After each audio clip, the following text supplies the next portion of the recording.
Hello and welcome to FTTR, I am Ewan McQuaid, and today it is that weekly instalment. It is my NWA Power review, only this time it is NWA PowerSurge episode 2. So I'll be running through what happened on the show, my thoughts and feelings on the various different bits of the show, how the stories have progressed, etc. So we started off NWA PowerSurge with a recap of last week's episode where we saw, Trevor Murdoch, the Tim Storm, all of that go down, and Trevor Murdoch gets suspended. He got suspended. We saw action from the women's division with Camille. Yeah, it was good. Nice opening recap. I really like NWA PowerSurge in the way that it's sort of like just a recap. It's almost like Raw talk, but better. So next up we had a Thunder Rosa promo. Now, I like Thunder Rosa. I really love Thunder Rosa. I think she's been really good for women in wrestling in the recent years. I heard of her from AEW when she came over, but watching her in Power, and she's just an absolute star. And she delivered this promo that really puts over her status in the women's division and the different independent promotions that she's been working on. She has her own promotions, I think in Mexico. I'm not 100% sure. But she also got asked a question about the industry, and apparently people are saying things behind the back about, is she unfaithful to the NWA because she's appearing in different promotions? She's appearing in AEW, for example. And this sort of flicked a switch in Thunder Rosa. I got a little bit of a heel vibe from her, the way she was delivering these promos, the way she was talking about how those people, they don't matter, their opinions don't matter, she shows up for work and she does it for the money. I got a little bit of a heel vibe. I don't think she's turning fully heel. But more Thunder Rosa is just thumbs up from me. I just think it's great. And we transitioned from that over to a women's division match between Genocide and Blue Sky. Now, Genocide, I've written down here, is awesome. She's so cool. She's huge. She's very intimidating, very athletic. And she looks ridiculously cool. And she had this match with Blue Sky, and I was like, Blue Sky's cool as well. This was a glorified squash match for Genocide, but the moves they got, the elevated suplex, the arm drag from Blue Sky, the springboard arm drag, it was really fun back and forth. Being the only match on this half-an-hour show, I thought it delivered for me. I was really into it. I can't really complain about this match, and I really love NWA's women's division at the moment. And next up we had another recap of the previous NWA Power. We got a lot of stuff about Pope and Tyrus, that storyline that's, spinning wheels.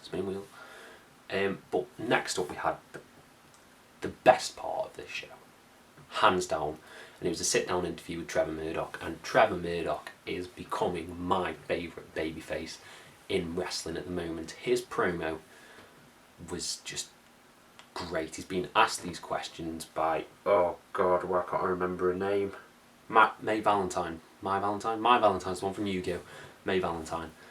And he just delivers these absolutely heartfelt responses to the questions. He talks about Harley Race and the lineage of the NWA World Championship. He talks about his training. He talks about, how he feels not being able to support his kids because he's been suspended for 30 days. It was really emotional stuff. Not what I was really expecting from Trevor Murdoch when I first started watching NWA. But oh my god, it was just incredible stuff. And I'm thinking, I'll get into this later, he'll be back for the Battle Royal that was announced at the end of the show. So stick around to hear about that.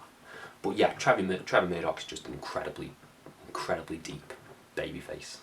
I kind of want him to beat Nick Aldis, not gonna lie. He's just really good, he's really cool. And I haven't even seen that many of his matches yet. I really want to see sort of like a long 20-minute, 30-minute encounter with Trevor Murdoch. I think that'll be great. So yes, thumbs up all around for that segment. Next up we had another recap. That's what PowerSurge sort of is. It sort of gives you the recap of the NWA shows, kind of like what I'm doing.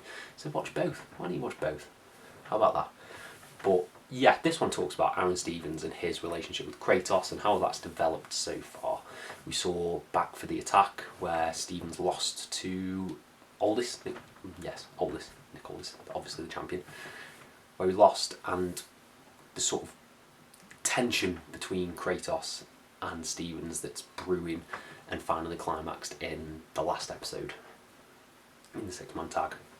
It's really good. I really like Aaron Stevens. I haven't seen much in-ring work yet, but I thought this presented him really well as a babyface. There's a lot of contenders sort of going into the future of NWA Power, and I'm really excited for quite a few of them, to be honest. Really excited. And next up we had Nick Aldis cutting a really good promo. I feel like I'm going to say that every single week because Nick Aldis is a really good promo. I just like the way he's so calm, but you can also tell he's absolutely seething on the inside, but he manages to keep a calm demeanour. It was just great. He put over Strictly Business really well, and then that changed drastically. Well, first of all, he announced that Strictly Business are the #1 contenders for the tag straps, so we should be seeing a tag team match between Aaron Stevens and Kratos teaming against Strictly Business. That could be a really fun encounter. We're really looking forward to that. But then he got a bomb dropped on him in the form of a 14-man battle royal that will take place in 3 weeks' time to crown the #1 contender for the World's Heavyweight Championship. This should be really fun. I have a feeling Trevor Murdoch might sneak in there and win that, because I don't know if it passes 30 days, it might just pass 30 days and he'll be back.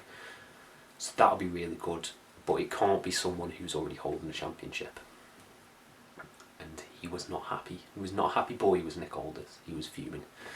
So yeah, and that's how we ended off the show with that announcement. I really thoroughly enjoyed this episode. It's a really good half an hour of TV, I think NWA PowerSurge is. I can't really complain. It was really enjoyable. Thought we had a great women's match, great promos, really set the storylines going. Thumbs up. Absolute thumbs up all round from me. Let me know if you've watched PowerSurge. Do you watch NWA? Are you enjoying my reviews of NWA Power? Would you like to see more reviews? Let me know down in the comments and I'll try and reply to every single one of you. Thank you all ever so much and have a nice day.